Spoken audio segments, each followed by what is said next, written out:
दिल्ली, जहां भ्रष्टाचार के दिमकों ने सिस्टम खोखला कर दिया और हवा में तैरते मौत के जहर ने 2.5 करोड़ जिंदगियों को अंधकार में धकेल दिया। तभी दिल्ली की सियासत के इस भयानक खेल को खत्म करने सीधे देश की राजधानी के अखाड़े में कदम रखा एक ऐसी जानबाज चट्टान ने जिसने बड़े बड़े सियासी सूरमाओं के होश उड़ा दिए। 3 दशकों तक संघर्ष के अंगारों पर चल करके और हार के थपेड़ों को हरा करके जिसने महिला सशक्तिकरण की एक ऐसी नई दास्तान लिखी कि विरोधियों के पैरों तले जमीन खिसक गई। हाँ दोस्तों, हम बात कर रहे हैं अपने प्रचंड सुशासन से दिल्ली का इतिहास बदलने वाली और 27 साल के सूखे को खत्म करने वाली मुख्यमंत्री श्रीमती रेखा गुप्ता की। आइए देखते हैं छात्र राजनीति से निकल करके दिल्ली की सत्ता के सिंहासन पर अपना एक छत्र दबदबा कायम करने वाली इस शेरनी की पूरी कहानी। नमस्कार, आप देख रहे हैं बतकई चौक और मैं हूं आपके साथ गरिमा त्रिपाठी। हाजिर हूं एक बार फिर आपके बीच एक नए वीडियो को लेकर के।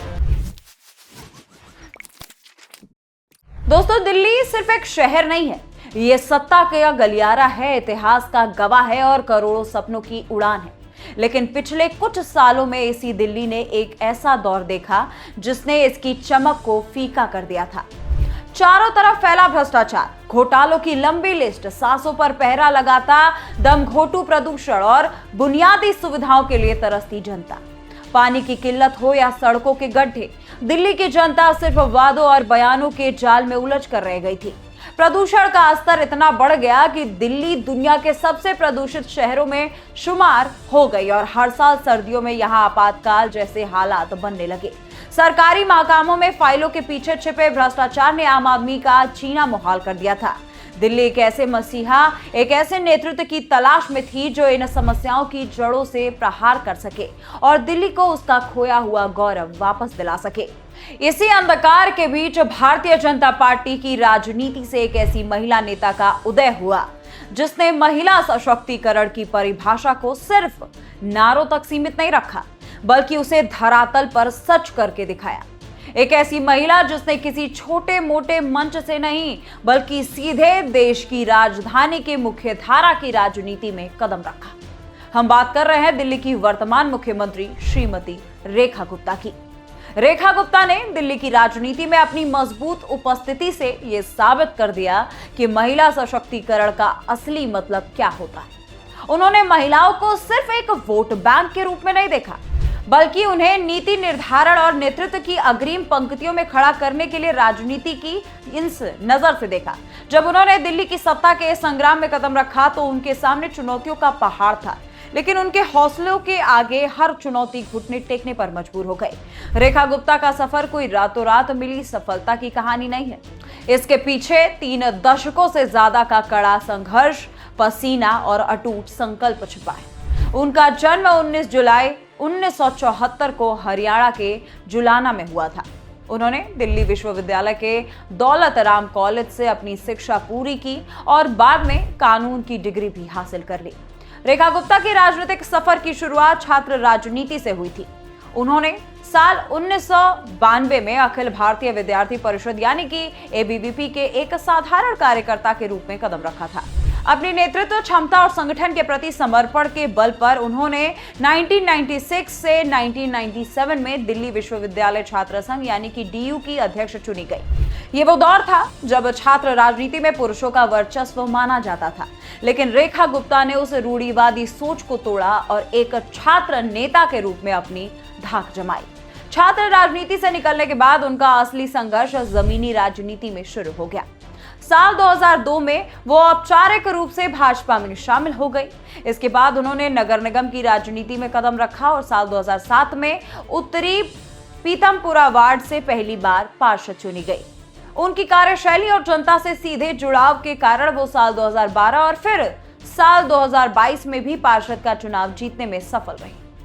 एमसीडी में अपने लंबे कार्यकाल के दौरान उन्होंने महिला कल्याण और बाल विकास समिति के अध्यक्ष के रूप में काम किया, जहां उन्होंने महिलाओं के स्वास्थ्य, शिक्षा और सुरक्षा के लिए कई जमीनी योजनाएं लागू की। वो दक्षिण दिल्ली नगर निगम की मेयर भी रही और साल 2022 में भाजपा की तरफ से मेयर पद की उम्मीदवार भी बनी। हालांकि विधानसभा चुनाव में उन्हें शुरुआती दौर में संघर्ष करना पड़ा। साल 2015 और साल 2020 के विधानसभा चुनाव में उन्हें शालीमार बाग सीट से हार का सामना करना पड़ा था, लेकिन उन्होंने तभी भी हार नहीं माना। वो लगातार क्षेत्र में डटी रही, जनता के सुख दुख में शामिल होती रही और आखिरकार साल 2025 के ऐतिहासिक दिल्ली विधानसभा चुनाव में उन्होंने उसी शालीमार बाग सीट से आम आदमी पार्टी की मजबूत उम्मीदवार को 29,595 वोटों के भारी अंतर से शिकस्त देकर के अपनी ताकत का लोहा मनवाया। साल 2025 के दिल्ली विधानसभा चुनाव के नतीजे भारतीय जनता पार्टी के लिए एक नए सवेरे की तरह आए। भाजपा ने 70 सदस्यीय दिल्ली विधानसभा में पूरे 27 साल के लंबे इंतजार के बाद 48 सीटों पर प्रचंड बहुमत हासिल करके सत्ता में वापसी की। इस ऐतिहासिक जीत के बाद भाजपा के केंद्रीय नेतृत्व ने तमाम बड़े चेहरे को दरकिनार करते हुए एक जमीनी संघर्षशील और कर्मठ महिला कार्यकर्ता यानी कि रेखा गुप्ता पर अपना भरोसा जताया। 19 फरवरी 2025 को उन्हें भाजपा विधायक दल का नेता चुना गया और 20 फरवरी 2025 को उन्हें दिल्ली के ऐतिहासिक रामलीला मैदान में प्रधानमंत्री नरेंद्र मोदी और देश के शीर्ष नेताओं की मौजूदगी में दिल्ली के 9वें मुख्यमंत्री के रूप में पद और गोपनीयता की शपथ ले ली। वो दिल्ली के इतिहास में मुख्यमंत्री बनने वाली चौथी महिला नेता बनी। ये सिर्फ एक शपथ नहीं थी, बल्कि दिल्ली के राजनीतिक इतिहास में रेखा गुप्ता के उस दबदबे की शुरुआत थी जिसने विरोधियों के पैरों तले जमीन खिसका दी। मुख्यमंत्री का पद संभालते हुए रेखा गुप्ता ने दिल्ली की तस्वीर बदलने के लिए काम ही पहचान के संकल्प के साथ ताबड़तोड़ फैसले लेने शुरू कर दिए। उनके सबसे बड़े और लोकप्रिय मामले में से एक रहा दिल्ली में आयुष्मान भारत योजना को लागू करना। पिछले कई सालों से दिल्ली की जनता इस मुफ्त स्वास्थ्य बीमा योजना से महरूम थी, लेकिन रेखा गुप्ता ने कैबिनेट की पहली ही बैठक में इसे मंजूरी देकर के दिल्ली के बुजुर्गों और गरीब परिवारों को 5 लाख रुपए तक के मुफ्त इलाज की सौगात दे दी। इसके अलावा दिल्ली के प्रदूषण से निपटने के लिए उन्होंने विश्व पर्यावरण दिवस के मौके पर दिल्ली में एक साथ 18 नमो ऑक्सीजन पार्क का उद्घाटन किया और एक पेड़ मां के नाम अभियान को एक जन आंदोलन बना दिया। यमुना नदी की सफाई को लेकर के उन्होंने कड़ा रुख अपनाया और 3 साल के भीतर यमुना को पूरी तरह स्वच्छ करने का रोड मैप भी तैयार कर लिया। प्रशासनिक सुधारों के मामले में उनका दबदबा तब ज्यादा दिखा जब उन्होंने रोहिणी के ई सब रजिस्ट्रेशन दफ्तर का औचक निरीक्षण किया और लापरवाही बरतने वाले अधिकारियों को सख्त चेतावनी देते हुए जनता के लिए सुविधाओं को तुरंत बेहतर करने के आदेश दिए। सालों से बिजली कनेक्शन के लिए तरस रहे 36 परिवारों को सीएम जन सुनवाई के माध्यम से तुरंत न्याय दिलाना उनके सुशासन की एक बड़ी मिसाल बनकर के उभरा। रेखा गुप्ता की राजनीति हमेशा से सीधी, बेबाक और जनता से जुड़ी रही। वो एक बेहतरीन वक्ता है जो सीधे जनता के दिल में उतरना चाहती है। यही कारण है कि दिल्ली के साथ साथ राष्ट्रीय राजनीति में भी उनका कद बहुत तेजी से बढ़ा, जिसका उदाहरण हमें तब देखने को मिला जब भाजपा ने उन्हें बिहार विधानसभा चुनाव में स्टार प्रचारक बना करके भेजा ताकि वो अपनी सीधी और बेबाक शैली से महिला मतदाताओं को साध सके। हालांकि एक मुख्यमंत्री के तौर पर उनका सफर विवादों और चर्चाओं से भी अछूता नहीं रहा। हाल ही में दिल्ली के भीषण जल संकट के दौरान उनका एक बयान सोशल मीडिया पर खूब वायरल हुआ, जिसमें उन्होंने कहा था कि अत्यधिक गर्मी के कारण पानी रास्ते में ही इवेपोरेट हो जाता है, जिससे पानी की किल्लत बढ़ जाती है। इस बयान को लेकर के विपक्ष ने उन पर तीखे तंज कसे।